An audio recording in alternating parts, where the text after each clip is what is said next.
হচ্ছে তার দেশের মানুষদের করা ইম্পর্টেন্ট কাজগুলোকে তুলে ধরা পৃথিবীর কাছে, এবং সেই কাজটা আমরা মনে করি আমাদের করা উচিত। 54 বছর একটু দেরি হয়ে গেছে, but better late than never. আমরা জব্বরের বলি খেলা যারা আয়োজন করেন ওনারা আপনারা দেখতে পাচ্ছেন আমাদের সঙ্গে আছেন। ওনাদের সঙ্গে কালকে রাতে আমাদের মিটিং হয়েছে, এর আগেও আমাদের যোগাযোগ হয়েছে।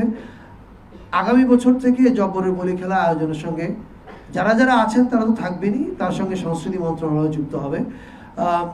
এটা কয়েকটা ফর্মে কাজ করবে। পুরস্কার দেওয়ার ক্ষেত্রে এটার কালচারাল সিগনিফিকেন্স আরও কী করে অ্যাম্প্লিফাই করা যায় সেটার ক্ষেত্রে এটা আমরা ওনাদের সঙ্গে আমাদের মিনিস্ট্রি সামনে কি বলে অ্যাকশন প্ল্যানগুলো তৈরি করবে।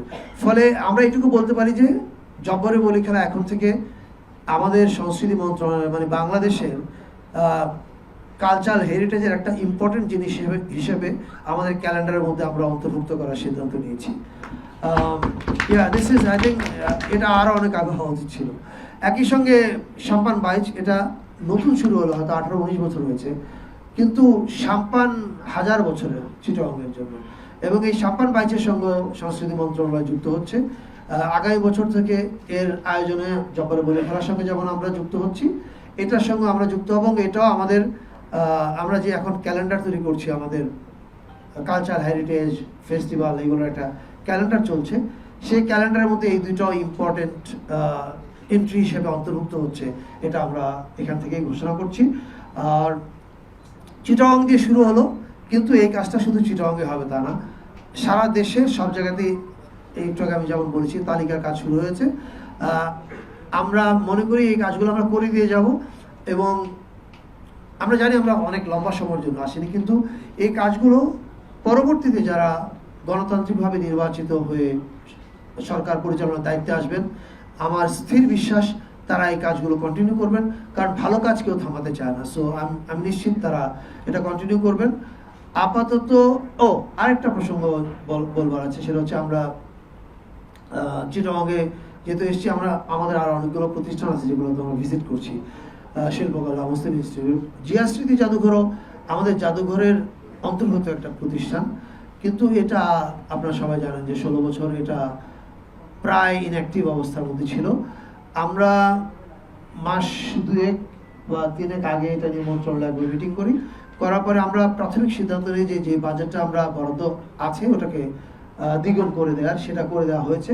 কিন্তু দ্বিগুণ করে দেওয়ার মধ্যে আমরা মনে করি না যে আমাদের কাজটা শেষ, এটা 3 গুণও লাগতে পারে, আরও বেশিও লাগতে পারে।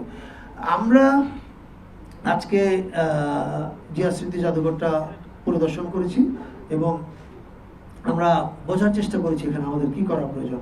এটা আসলে প্রপারলি মিউজিয়াম হিসেবে এখনো কনভার্টেড হয়নি।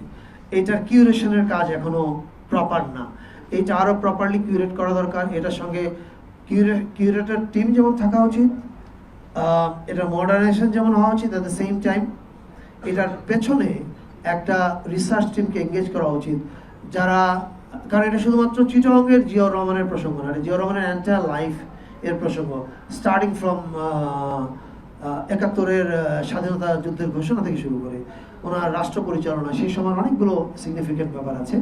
তো এইটার একটা রিসার্চ টিমও তৈরি করার সিদ্ধান্ত হয়েছে আমাদের। এগুলো আপনারা আগামী 15 থেকে 20 দিনের মধ্যে এই কমিটিগুলোর প্রগ্রেস জানতে পারবেন, এবং কাজ শুরু হবে। আশা করি মিউজিয়ামটা আমরা থাকা অবস্থাতেই এটার যে যা পরিবর্তন, সেই পরিবর্তনগুলো আমরা করতে পারবো। এছাড়া শিল্পকলায় আমরা যাব, মুসলিম ইনস্টিটিউটে যাব, সেখানে কিছু কাজের ব্যাপার আছে, সেগুলো আমরা আলোচনা করব।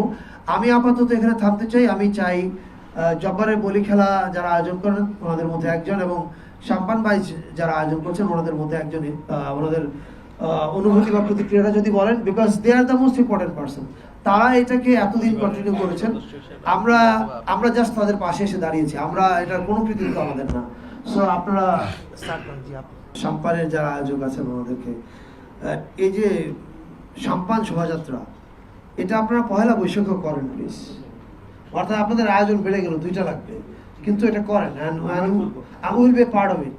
আমরা এটা একটা পার্ট হতে চাই, এবং আপনি জাস্ট ইমাজিন করেন আমাদের নববর্ষ কত বিচিত্র রকম ভাবে পালিত হয়, এবং এটাই বাংলাদেশের শক্তি। যেমন ফাগুয়া উৎসব হয়েছে এবার চা বাগানে, ওদের বক্তব্য, চা বাগান শ্রমিকদের বক্তব্য, ওরা এর আগে এত মানুষের অংশগ্রহণ করে নাই। সো আমরা সেই চা বাগান থেকে শুরু করে বান্দরবন হয়ে চট্টগ্রামের সাম্পান, মানে আমরা যত রকমের আমাদের কালচারাল ডিসপ্লে করতে পারি, লেটস ডু ইট। ফলে শুধু আপনাদের এই সাম্পান 22 না, নববর্ষে আপনারা যেন সম্মান শোভাযাত্রা করেন, আপনাদের মধ্যে অনুরোধ থাকলো। আমরা মন্ত্রণালয়ে এটার সঙ্গে যুক্ত থাকবো এবং মন্ত্রণালয়ের ফাইলে প্লিজ এটাও ঢোকান যে সম্মান শোভাযাত্রা হবে।